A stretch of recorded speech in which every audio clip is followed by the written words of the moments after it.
তুই এখানে? তোর তো জেলে থাকার কথা, তাই না? তুই কি ভেবেছিলি বলতো? আমি সারা জীবন জেলে পচে মরব, আর তুই আমার জায়গাটা দখল করে বসে থাকবি। দেখ রিয়া, আমি তোর জায়গা যে দখল করিনি সেটা তুই জানিস।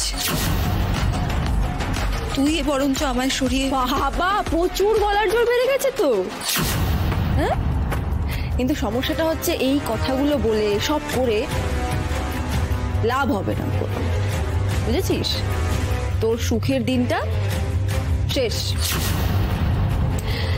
তোর নায়িকা হওয়াটা না আর হবে না।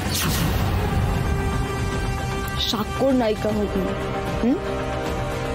এত শখ, তোর এই শখের মুখে আমি আগুন জ্বেলে দেব, জানিস? এতদিন ধরে একটু একটু করে আমি যে নিজের সাম্রাজ্যটা তৈরি করেছিলাম, সেই সাজানো বাগানটা তুই এসে দখল করে নিবি। আমি তোকে সেটা অ্যালাউ করবো, এটা তুই ভেবেছিলি? আমি কিন্তু চিৎকার করবো। কর কর, চিৎকার কর, দেখে দেখ কেমন চিৎকার করতে পারিস। কেউ কেউ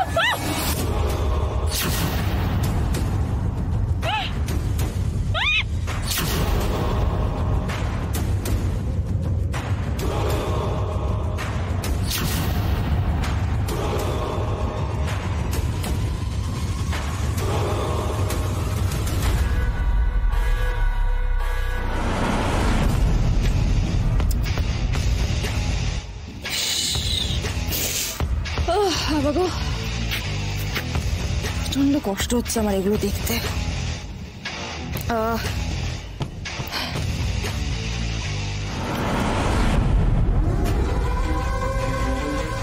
6টা বছর পরে তুই ভেবেছিলি যে আবার সিনেমা করবি, তো আবার সাক্ষর সাথে কোনো মানে হয়? হ্যাঁ, আর তোর এই সমস্ত শখের মধ্যে আমি ঠান্ডা জল ঢেলে দিলাম। আশিকে একেবারে চোখে হারাচ্ছ না সাক্ষ্য? কদিনই একেবারে ভোল পাল্টে গেল তোমার। এবার এমন ব্যবস্থা করবো যাতে কোনোদিন আশিকে তুমি আর চোখের সামনে দেখতে না পাও। আশি জুস খাবে তো? এই জুস এনো তো এদিকে।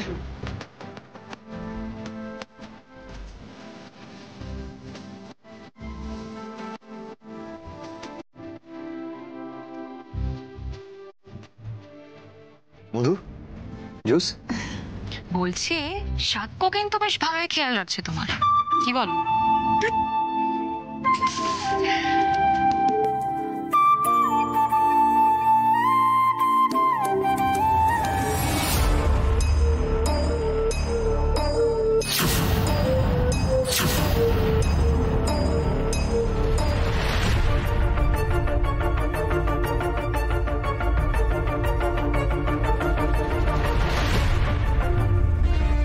মধুদীপ, তুমি এর মধ্যে জুতোও চেঞ্জ করে নিলে?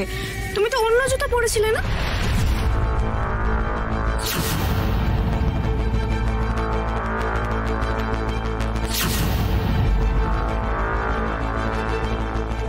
গড, তাড়াহুড়োর জন্য জুতোটা পাল্টানোর কথা মনেই ছিল না।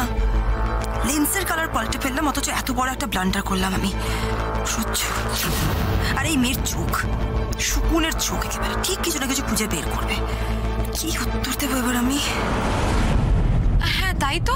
আরে আর বলো না, কি হয়েছে বলো তো? আমি ওয়াশরুমে যাচ্ছিলাম, তখন আমার জুতোর বেল্টটা ছিঁড়ে গেল। তা আমি ভাবলাম যে যাই গিয়ে পাল্টে আসি রুম থেকে, তাই জন্যই তো লেট হলো। না হলে ওই আইসক্রিম ক্লিন করতে আর কতক্ষণ সময় লাগে।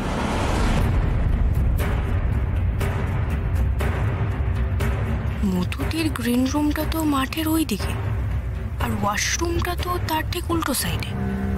ওয়াশরুম থেকে আবার রুমে গিয়ে জুতো পাল্টাতে গেলে তো মধুটিকে মাঠের ওপর দিয়েই যেতে হতো, মাঠের ওপর দিয়ে ফিরতে হতো। কই দেখলাম না তো। নাকি আমি ভুল ভাবছি? ব্যাস, তাহলে আজকের মতো পার্টি ওভার। লাইভটা না হয় কালকে হবে আবার। না না না না, এক মিনিট আমার একটা প্রস্তাব আছে। আবার কি? আমি আর স্যার তো ডান্স করলাম, কিন্তু মধুদি তো কোনো ডান্স করলো না। মধুদির একটা ডান্স হয়ে যাক। হ্যাঁ মধুবনী, চলো একটা নাচ হয়ে যাক তাহলে। বজরংবলী, কেন জানি না মনটা খচখচ করছে। মনে হচ্ছে একটা কোনো গন্ডগোল হচ্ছে। কোনোভাবে আসল আর নকল মধুবনী বদলা বদলি হয়ে যায়নি তো? জানি সেটা হওয়ার কোনো কারণ নেই, তবু আমার সন্দেহ যখন হয়েছে, আমার এই সন্দেহ দূর করতে গেলে আমায় নাচটা দেখতেই হবে।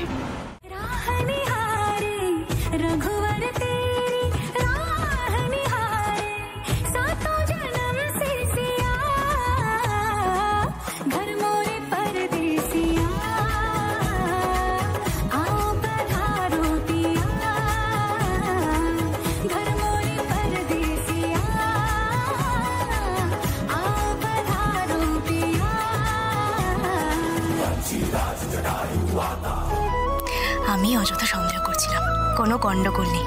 এমন দুর্দান্ত নাচ মধুদি ছাড়া কারোর পক্ষেই নাচা সম্ভব নয়।